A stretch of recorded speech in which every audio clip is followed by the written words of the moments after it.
मैंने बात कही, कुल मिलाकर खटास को खत्म कीजिए। क्या कीजिए?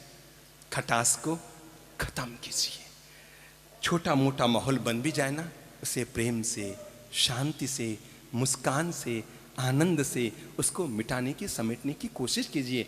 बात को जितना आप बढ़ाएंगे ना, वो बढ़ती जाएगी, और जितना आप समेटने की कोशिश करेंगे, इधर से सॉरी कह दो, इधर से सॉरी कह दो। देखो, अगर आप देख लो, आपके ऐसे कोई भाई भाई हैं जिनमें आपस में बोलचाल नहीं हो, गुस्से में आदमी पहला काम करता है, वैर की गांठ बांधता है।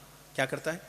गुस्से में आदमी सबसे बड़ी भूल करता है, बोलचाल बंद, आना जाना बंद। मैंने ऐसे ऐसे भाइयों को देखा है जो एक माँ के पेट से पैदा हुए, ट्विन्स पैदा हुए, पर आपस में बोलते नहीं, मिलते नहीं, एक दूसरे के यहाँ जाते नहीं, एक दूसरे के काम आते नहीं, केस मुकदमे कर रखे हैं छोटी छोटी बातों को लेकर। मेरे भाई, दुनिया में रहना कितना है? 4 दिन की जिंदगी है, 2 दिन बीत गई और 2 दिन बीत जाने वाले हैं। किसकी झकाड़ कर रहे हो? पैदा हुए थे ना धरती पर, तो माँ ने जो पहला कपड़ा पहनाया था उसका नाम क्या था?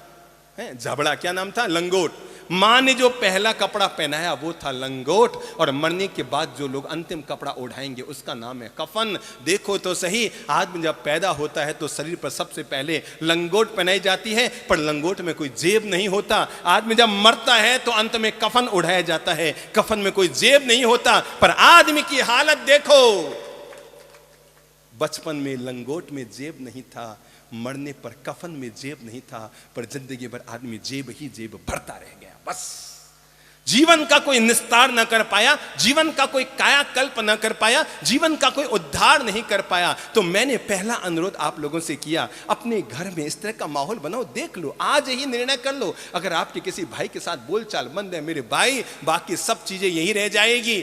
मुझे नहीं मालूम आप पत्नी से जितना प्रेम करते हैं वो प्रेम अगले जन्म तक जाएगा कि नहीं जाएगा, पर अगर आपने अपने सगे भाई से वैर की गांठ बांध रखी है, वो वैर की गांठ जन्म जन्मांतर तक आपका पीछा करती रहेगी, जन्म जन्मांतर तक आपको दुखी करती रहेगी, जन्म जन्मांतर तक आपकी जिंदगी में खटास घोलती रहेगी, जीवन में कांटे उगाती रहेगी, जीवन को नरक बनाती रहेगी। जन्म जन्मांतर तक उसका पीछा आपके साथ चलेगा। इसलिए आज विवेक है, आज सदगुरु का जीवन में साथ है, आज जीवन का पाठ पढ़ने को मिल रहा है, आज ही हम जीवन का फैसला कर सकते हैं। मेरी जिससे बोलचाल बंद है, देरानी से बोलचाल बंद है, मैं क्षमा मांगती हूं, मैं क्षमा करती हूं।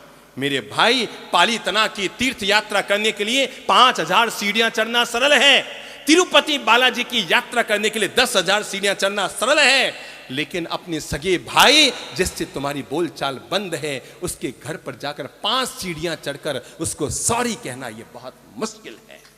5 सीढ़ियां चढ़ना। और सच्ची तीर्थ यात्रा आदमी की तब नहीं होती जब वो 5000 सीढ़ियां चढ़कर किसी तीर्थ की वंदना करता है। सच्ची जीवन की यात्रा इंसान की तब होती है जब अपने सगे भाई से अगर बोलचाल बंद है, उसके घर जाता है। याद रखना, आप उम्र में बड़े हैं कि छोटे हैं, कोई दिक्कत नहीं। और ये भी मत समझना कि अगर आप सॉरी कहते हैं तो इसका मतलब आप गलत हैं। पहली बात तो मैं अभी बता दूं पीछे बैठे भाइयों, अगर आप किसी को सॉरी कहते हैं तो इसका मतलब ये नहीं कि आप गलत हैं। अगर आप सही होकर भी दूसरे को सॉरी कहते हैं, इसका मतलब यह है कि आप रिश्तों को निभाना जानते हैं। अगर आप जेठानी होकर आपको पता है कि गलती देरानी ने की, फिर भी आप मामले को समेटने के लिए अपनी तरफ से सॉरी कहते हैं। अगर आपको पता है कि गलती बहू ने की और वो अभी भी अकड़ रही है, फिर भी आप घर में मिठास और प्रेम घोलने के लिए, नरक बनते हुए, कांटे बनते हुए घर को वापस स्वर्ग सरीखा बनाने के लिए, सासू मां, अगर आप सॉरी कहते हैं, इसका मतलब ये नहीं कि आप छोटी और गलत हैं, इसका मतलब यह है कि आप रिश्तों को निभाना जानते हैं। आप जानते हैं कि घर में बड़ा किसको कहा जाता है? जो बड़ा बनकर रहे वो बड़ा नहीं,